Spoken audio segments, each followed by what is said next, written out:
Money is not the measure of wealth. Discipline, character, and vision are. I learned this the hard way. Millionaire at 31, broke at 33. That first success drove me crazy. I spent recklessly, thinking wealth was in my hands. But true wealth is in the person you become while earning it. Handle $1 wisely, and you can handle $1,000. Chase mastery, growth, and the habits that build real freedom. When you become the kind of person who can manage abundance, money naturally follows. Build yourself first, then let wealth follow. Let me tell you a story I learned early in my career. I was working hard, finally starting to make money, and I thought that was all there was to it. Work harder, earn more, and everything else would fall into place. But I soon discovered that making money is only half the game. The other half the part most people overlook is keeping it. You see, it's not just about gathering the golden eggs. It's about protecting the goose that lays them. Because if you lose the goose, it won't matter how many eggs you once had. They'll be gone, and there will be no way to replace them.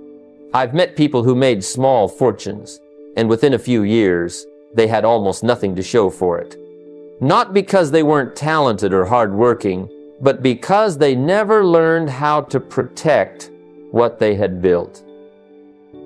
Wealth doesn't just need effort, it needs defense. If you build a house and never put a roof on it, don't be surprised when the rain ruins everything inside. Money is the same. You've got to guard it against storms. Storms of poor planning, bad habits, unnecessary risks, and sometimes even the storms of life itself. So how do you protect the goose? First, you put safeguards in place. Insurance is one of them. Now, insurance may not feel exciting, but neither is locking your front door every night, and you do it because it prevents greater loss. I remember a man who told me proudly that he had canceled his health insurance to save a few $100s a month. A year later, one medical emergency wiped out everything he had saved. You see, the lesson is clear. A small investment in protection can preserve years of effort. Next, you need structure. Taxes are a reality, and poor planning can drain more from your wealth than a poor investment. I learned to sit with professionals who knew how to structure my finances legally and wisely so that what I earned could work for me instead of slipping through my fingers. When you begin to think seriously about protection, you realize that advice is not an expense, it's an investment in preserving your foundation. And finally, you need a plan. Wealth is not just dollars in the bank, it's a system. If you're earning more, you should also be planning more. Ask yourself, what happens if I can't work tomorrow? What happens if the economy shifts? What happens if an emergency strikes? A plan answers those questions before they become disasters. It only takes one step to begin. Schedule that meeting with a financial advisor, a tax planner, or an insurance professional. Don't wait until trouble arrives. By then, it's too late. Protect the goose that lays the golden eggs, because without the goose, the eggs won't matter. The discipline of defense is just as important as the discipline of creation. And wealth that is both created and protected becomes wealth that lasts. I learned long ago that money is meant to move. If it just sits in your pocket, if it only serves you, it tends to grow cold. But when you put it to work in service of others, it takes on a different kind of energy. It multiplies, not just in your bank account, but in your life. Generosity is not about subtraction, it's about multiplication. And the strange truth is, the more you give, the more you seem to have to give. I've seen it in my own life, and I've seen it in the lives of countless others who decided to make generosity a discipline instead of an afterthought. When I was younger and broke, I thought giving was something I would do later, when I had more. But here's the lesson I discovered. If you won't give when you have a little, you won't give when you have a lot. Giving isn't about the size of the amount, it's about the size of the heart. I remember a mentor telling me, if you can't give a dime out of a dollar, you'll never give 100,000 out of a million. That struck me hard, and it turned out to be true. Wealth has a funny way of magnifying your character. If you're generous with little, you'll be generous with much. If you're stingy with little, more won't change you, it will just reveal you. Generosity also creates opportunities that money alone can't buy. When you give, you build trust, you build goodwill, and you build connections. People remember kindness. Doors open when you live with an open hand. I've met business partners, friends, and opportunities simply because generosity created the bridge. That's the power of giving. It works on both a financial level and a human level. Now, let's talk about how to do it wisely. Generosity should not be a random act. It should be part of your plan. Just like you save, just like you invest, you should allocate a portion of your income to giving. 5 to 10% is a good place to start. Don't wait until the end of the month to see what's left over. Decide in advance that a percentage belongs to others and treat it like a bill you must pay. This way, giving is not dependent on mood or surplus, it becomes a discipline. The practical step is simple. Choose a cause you believe in, something that stirs your heart, and commit to it consistently. Maybe it's your church, maybe it's a school, maybe it's a charity feeding the hungry. Whatever it is, attach your giving to something meaningful. That way, every time you give, it reminds you that money is more than numbers, it's impact. Generosity unlocks abundance because it proves that money doesn't own you. It shows that you are the master, not the servant. And once you've demonstrated that, you'll be trusted with more. Because the marketplace and life itself rewards those who create value and share it. That's when money begins to flow in ways you never imagined because you chose to let it flow out. One of the greatest lessons I've learned about wealth is that money alone doesn't last. You can accumulate fortunes, fill your bank accounts, and buy every luxury in sight, but eventually the money moves on. It either gets spent, divided, or sometimes wasted. What endures far beyond the currency is the wisdom you pass along the principles that shape the next generation. Legacy outlasts currency. That's the truth. The true test of wealth is not just in how much you can gather, but in how much you can leave behind in the form of values, disciplines, and examples for others to follow. I remember when I was first learning about wealth, I thought success was about the car in the driveway or the size of the house. But one day, I realized something profound. No one inherits your car payment, but they do inherit your habits. Your children and community won't just remember the balance of your accounts. They will remember how you lived, how you handled adversity, how you treated others, and what financial principles guided your choices. Those habits are like seeds. You plant them now, and they grow long after you're gone. Think about it. If you teach your children to save before they spend, you've given them a gift greater than money. If you show them the power of generosity, you've planted a value that keeps multiplying. If you model investing, discipline, and responsibility, you've passed on a system for building wealth that can last for generations. That's the kind of inheritance no tax can diminish, no market crash can erase. Here's what I recommend. Start documenting the principles that guide your financial life. Write them down. Create a simple journal, or even record your thoughts. Share one lesson at a time with your children, your family, your team, or your community. Imagine if your grandfather or grandmother had written down their lessons about money, discipline, or life. What would those insights be worth to you now? Priceless. That's why you should leave behind more than possessions. Leave behind a manual, a guide, a map. And let me be clear, you don't have to be wealthy to leave a legacy. Even if you have little, your wisdom is wealth. Your story is wealth. Your principles are wealth. Currency is temporary, but the disciplines of saving, giving, investing, and living responsibly, that's eternal. You may not be able to guarantee your children riches, but you can equip them with a mindset that creates riches. And once they have that, the money will follow. So take one principle you've learned. Maybe it's saving the first 10%. Maybe it's never borrowing for luxuries. Maybe it's the value of hard work, and share it this week. Put it into words or action. That way, when the dollars fade, your wisdom remains.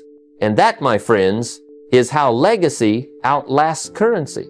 Curiosity is one of the most underrated wealth-building tools you'll ever have. I've often said that questions open doors that answers never do. And it's true. The moment you stop being curious, you stop growing. And when you stop growing, your wealth stops growing with you. Curiosity is the spark that ignites learning, and learning is what fuels both innovation and opportunity.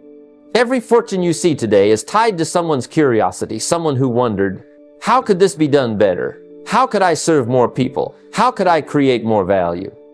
That wondering led to answers that created wealth. When I was a young man, I didn't know much about money.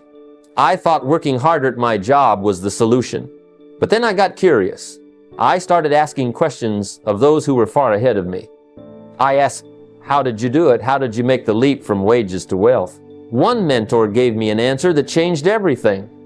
Don't just earn a living, learn how to build a fortune. That idea didn't come from me, it came because I asked. And from there, I started reading books, listening to those who had succeeded, and studying how things worked. That curiosity opened a new path. You see, curiosity doesn't just bring in knowledge, it brings in perspective. When you ask questions, you discover shortcuts, you avoid mistakes, and you uncover opportunities you would have missed otherwise. One good question can save you years of trial and error.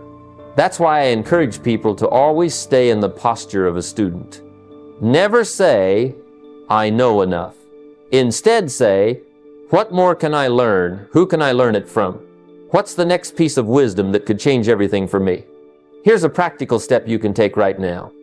Identify 3 successful people in your circle. Maybe they're business owners, investors, or just disciplined individuals who've managed their finances well. Ask each of them one thoughtful money question this week. Something like, what's one principle that has served you best financially? Or, if you could go back, what would you do differently with money? That is, listen carefully, write down their answers, and most importantly, apply at least one piece of advice.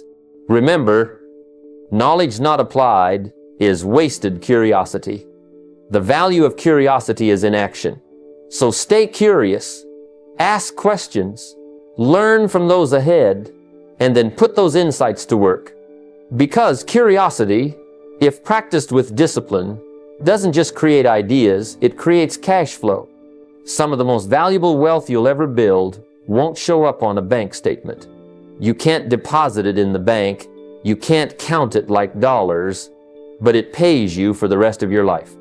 I call it invisible wealth, things like your skills, your reputation, and your relationships.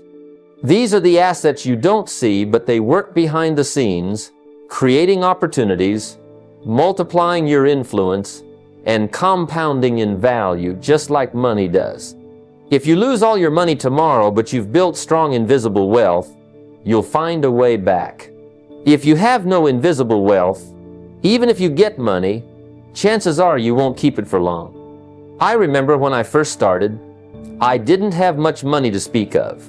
But what I did have was the ability to communicate, to sell, and to build trust with people. Those were skills I worked on every single day. At the time, they didn't feel like assets, they felt like effort. But later, those very skills became the foundation for every financial breakthrough I experienced. You see, money can come and go, but skills stay with you. A well-developed skill is like an engine you carry inside yourself. You can take it anywhere and it will produce. Reputation works the same way. People will trust you or distrust you long before they ever see your financial statement.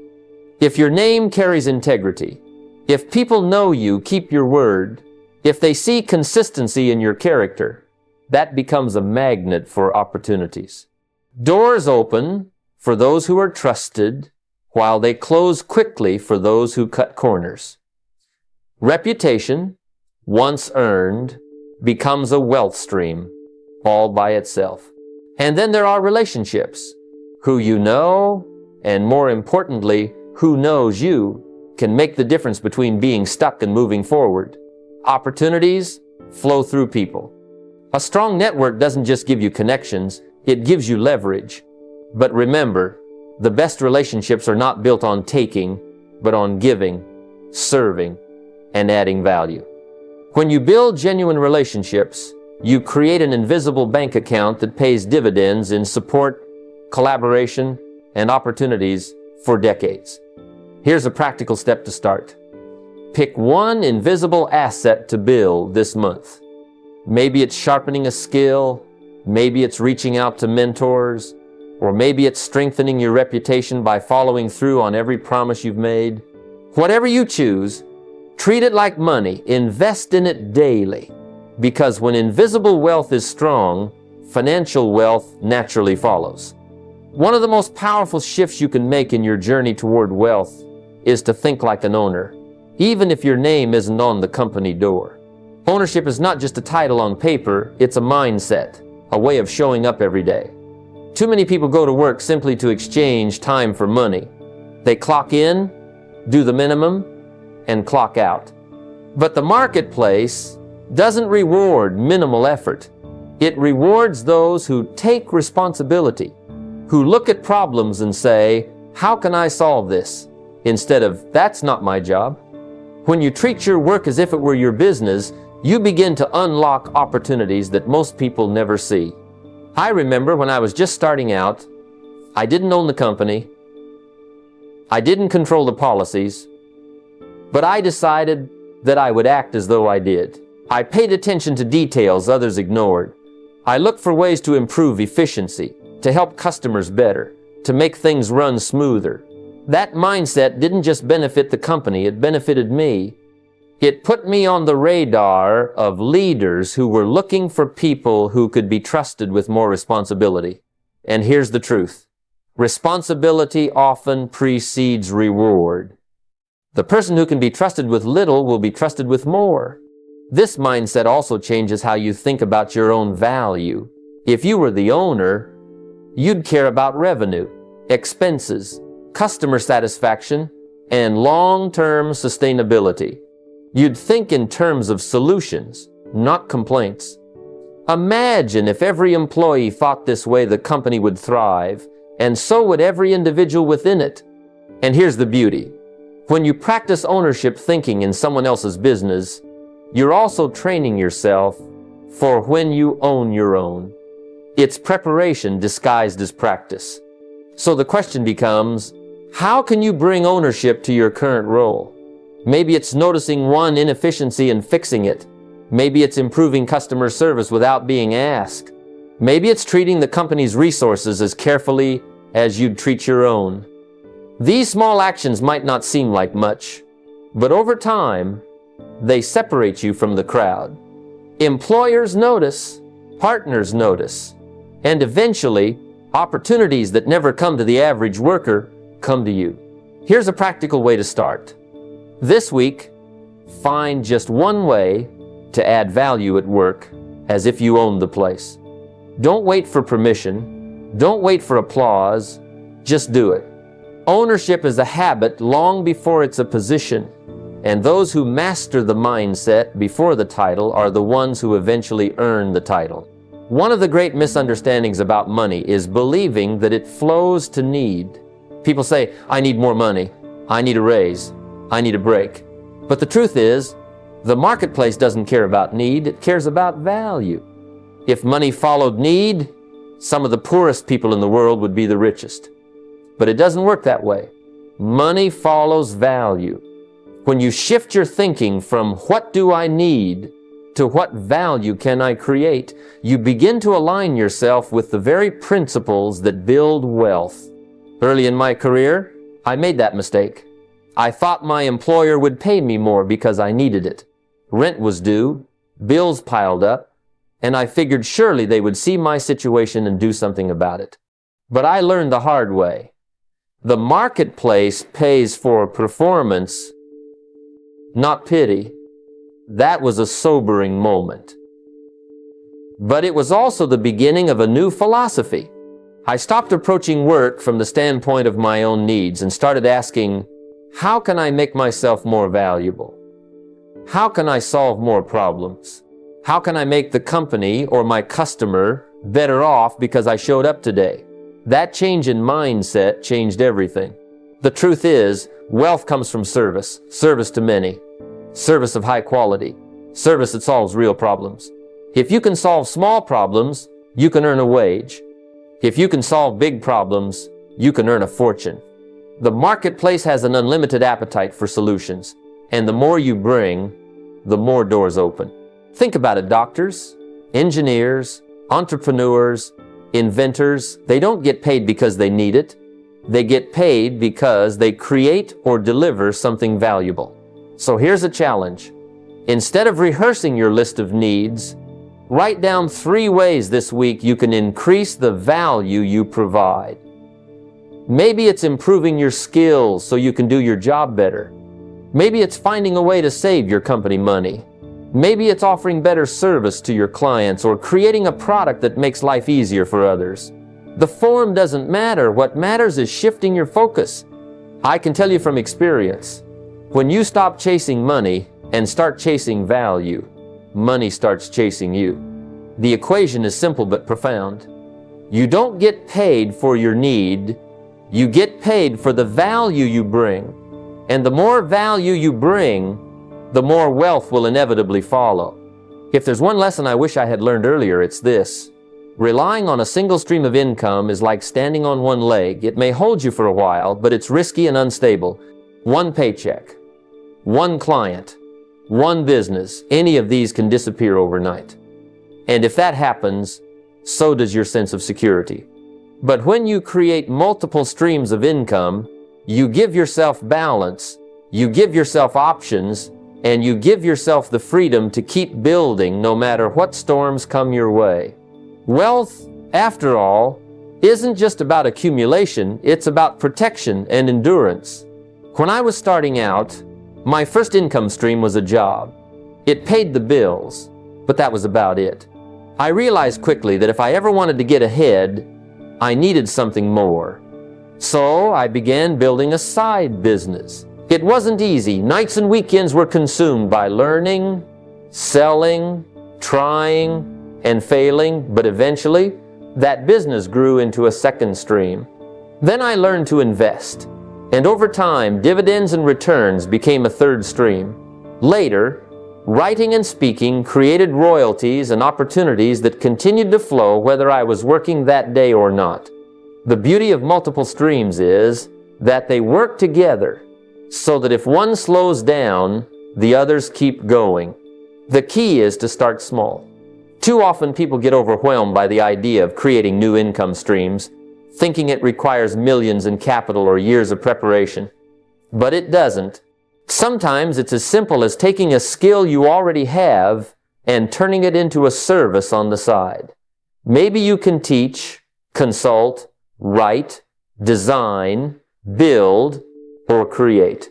Sometimes it's putting a small amount consistently into an investment account and letting compounding do its work.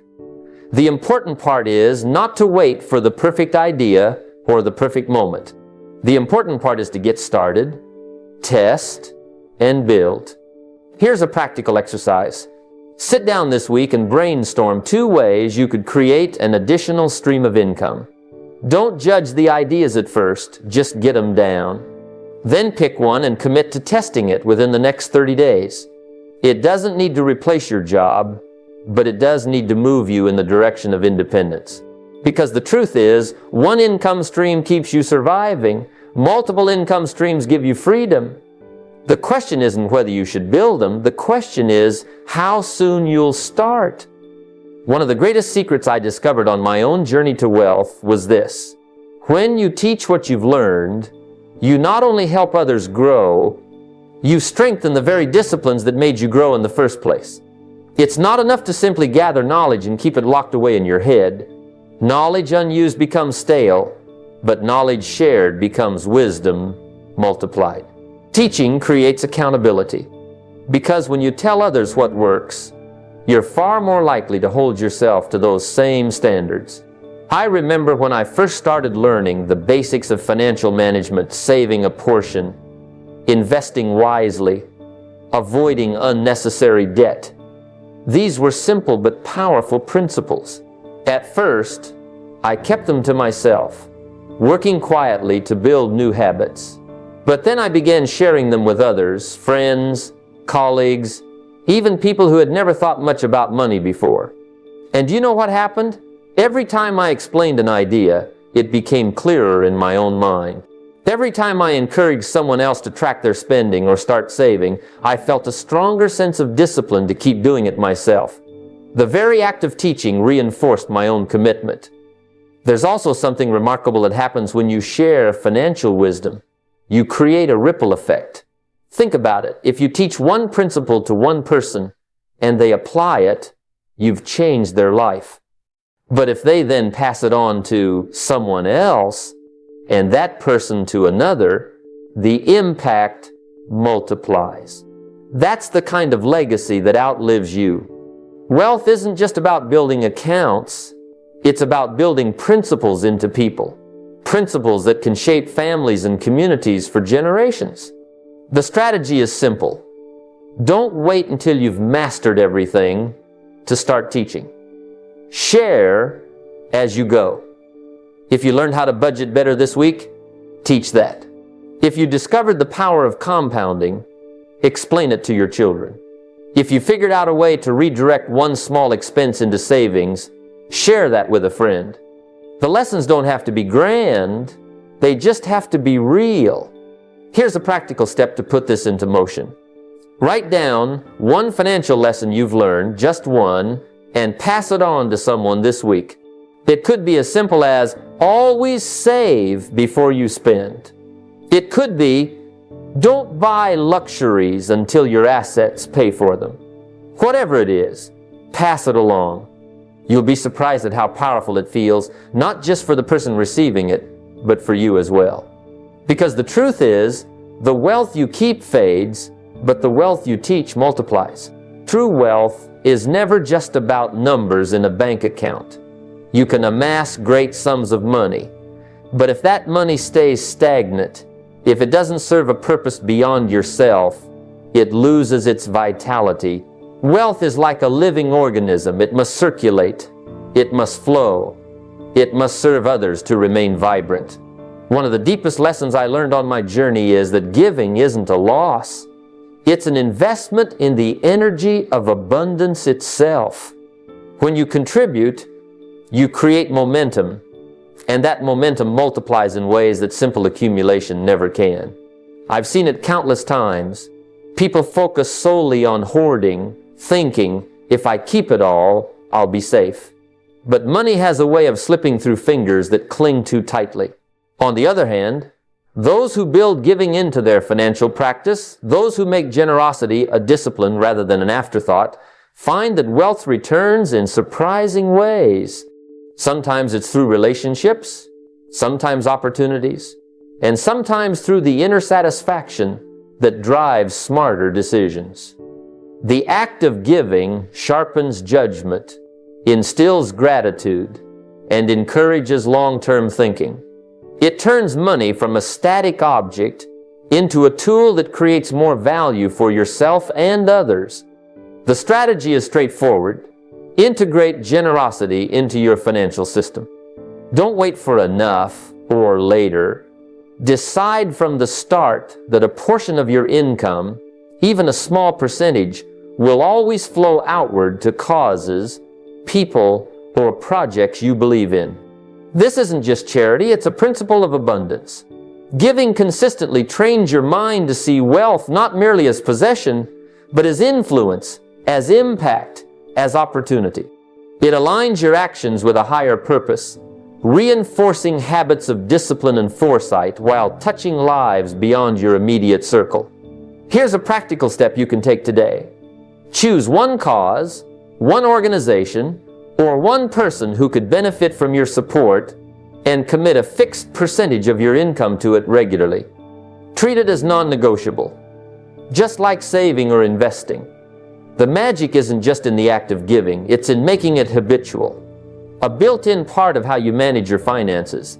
Because true wealth is not measured by how tightly you hold it, but by how effectively it flows. When you give wisely, consistently, and intentionally, your wealth remains alive, growing, and profoundly impactful not only for you, but for generations to come. Too many people go through life asking, "How can I get what I need?" They chase money as if it will come because they want it. But the marketplace doesn't pay for what you need, it pays for the value you create. You can beg, plead, or work harder, but if you are not offering something that others find useful, necessary, or valuable, your efforts will never translate into lasting wealth. Real financial success comes when you shift your focus from need to contribution. Ask yourself instead, what value can I give? When you consistently ask that question, doors open that were invisible before. Think about it this way. If you are in sales, don't just think about meeting your quota. Ask how you can make your customer's life better, solve their problems faster, or provide solutions they didn't even know existed. If you are in a company role, don't simply clock hours, find ways to improve processes, help colleagues, and contribute to results that go beyond your job description. The more problems you solve, the more indispensable you become. This week, take action. Write down 3 concrete ways you can increase the value you bring at work or in your business. Maybe it's mastering a new skill, automating a tedious task, or creating a solution that saves your team time and money. Implement at least one immediately. Remember, wealth flows to those who create it, not those who merely desire it. Shift your thinking from need to value, and watch opportunity and income follow naturally. Ladies and gentlemen, the journey to wealth is not just about numbers in a bank account. It's about the person you become in the process. True financial success begins in the mind, in the habits you form, in the value you create, and in the discipline you exercise every single day. The marketplace doesn't reward your desires, it rewards your contribution.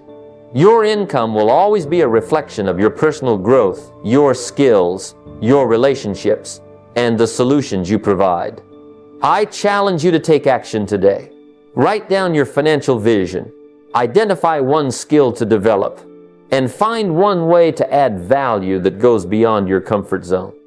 Automate your savings, invest in assets that produce income, and commit a portion of your resources to giving back. Protect what you earn, and think long-term in every decision. Remember, wealth is built in silence through steady, consistent action. It's earned not by chasing money, but by becoming the kind of person capable of handling it and creating it. Begin this journey now and make the next 12 months the foundation for a lifetime of abundance. Wealth will follow naturally as a byproduct of the value you bring.